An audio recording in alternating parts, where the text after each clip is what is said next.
Morning everyone.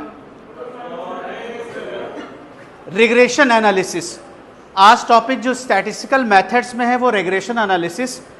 देखिए statics के methods में ये टॉपिक सबसे इम्पॉर्टेंट होता है। जब कभी भी जैसे CSO है, central statistical organisation, headquarter New Delhi में है, जब पूरे इंडिया या किसी भी स्टेट्स या डिस्ट्रिक्ट का डेटा कलेक्ट करते हैं और उन पे पॉलिसी फ्रेम करते हैं, कैसे बनाते होंगे। जैसे सेंसस ली जाती है, आपके घरों में जाते हैं, पूछते हैं कि आप कितने फैमिली मेंबर हैं, कितने मेल हैं, कितने फीमेल हैं, कितने डिपेंडेंट पर्सन हैं, कितने इंडिपेंडेंट पर्सन हैं, कितने कमाने वाले लोग हैं। फिर ऐसे ही इन सब डेटा के बिहाफ पे क्या आते हैं, सेंसस आती है, जिसे हम जनगणना कहते हैं। तो उन्हीं सेंसस या उन्हीं डेटा के बिहाफ पर स्टैटिस्टिकल ऑर्गेनाइजेशन एक क्या करती है, पॉलिसी बनाती है।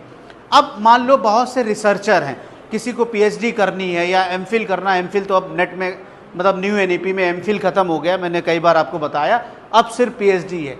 MPhil भी PhD की ही तरह होता था, डॉक्टरेट ऑफ फिलॉसफी होती थी, बट इक्वल मानते थे। अब MPhil नहीं है, MPhil डिग्री ख़त्म कर दी गई, अब सिर्फ डॉक्टरेट ऑफ फिलॉसफी PhD ही है। ओके, तो अब मान लिया अब आप PhD करने जाएंगे, रिसर्च करेंगे, तो उनमें ये सब टूल्स लगेंगे। आप PG करेंगे तो वहाँ बिजनेस रिसर्च मेथडोलॉजी पढ़ेंगे, BRM, वहाँ इन सब के टूल्स प्रैक्टिकल फॉर्म में सिखाए जाएंगे। बेसिकली जो R होता है, R यानी कि कोरिलेशन जो हमारा बताता है कि कितने X या Y, मान लो दो वेरिएबल्स हैं, एक वेरिएबल X है, दूसरा Y है, इनके बीच कितना रिलेशन है, पॉजिटिव है, नेगेटिव है रिलेशन या नहीं रिलेशन है। ठीक है, लेकिन इस x का y पर क्या रिलेशनशिप है या y का x पर क्या रिलेशनशिप है, यानी x ऑन y और y ऑन x, ये रिलेशनशिप अगर फाइंड आउट करना है तो इसके लिए रिग्रेशन एनालिसिस टूल लगता है। इसमें दो ही इक्वेशन होती हैं, एक x और दूसरी y। पहली जो इक्वेशन होती है वो होती है x ऑन y, इसका फॉर्मूला होता है x माइनस x बार r। अगर x का निकाल रहे हैं कोरिलेशन तो SDX, स्टैंडर्ड डेविएशन x का, दो आपके पास डिजिट होंगी, एक x होगी एक y होगी, तो x का अलग SD निकालना और y का अलग SD निकालना है, SDX SDY। ब्रैकेट ओपन करेंगे y माइनस y बार। जैसे सपोज करो कि इस क्लास में जितने भी स्टूडेंट्स हैं सबके पास 6 सब्जेक्ट्स हैं, है ना, स्टैट्स या और भी सारे सब्जेक्ट्स होंगे, तो प्रोबेबिलिटी निकाली जाती है कि अगर पर्टिकुलर किसी एक पर्सन के स्टैटिक्स में 90 मार्क्स हैं तो उसके अकाउंट में कितने मार्क्स होंगे, तो x ऑन y। इसी तरीके से y ऑन x रिग्रेशन होता है, y माइनस y बार r।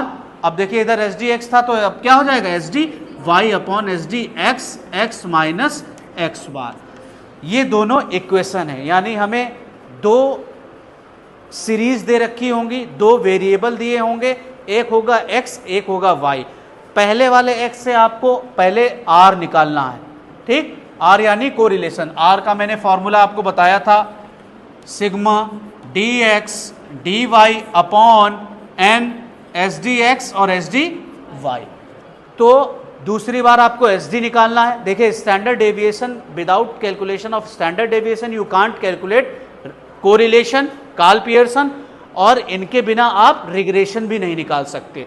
तो आपको एक सीरीज से पहले R निकालना है। अच्छा, SD निकाल लोगे तभी तो R निकाल पाओगे, जब SD निकालोगे R पॉसिबल तभी हो पाएगा। क्लियर? और इस इक्वेशन में रख देंगे तो आपको पता चल जाएगा कि X का Y पे क्या इम्पैक्ट है या Y का X पे क्या इम्पैक्ट है, या अकाउंट या स्टैटिक्स में अगर किसी स्टूडेंट्स के 50 या 90 मार्क्स हैं तो स्टैट्स या अदर सब्जेक्ट्स में कितनी प्रोबेबिलिटी हो सकती है, उसके मार्क्स कितने होंगे। Is that clear? ओके।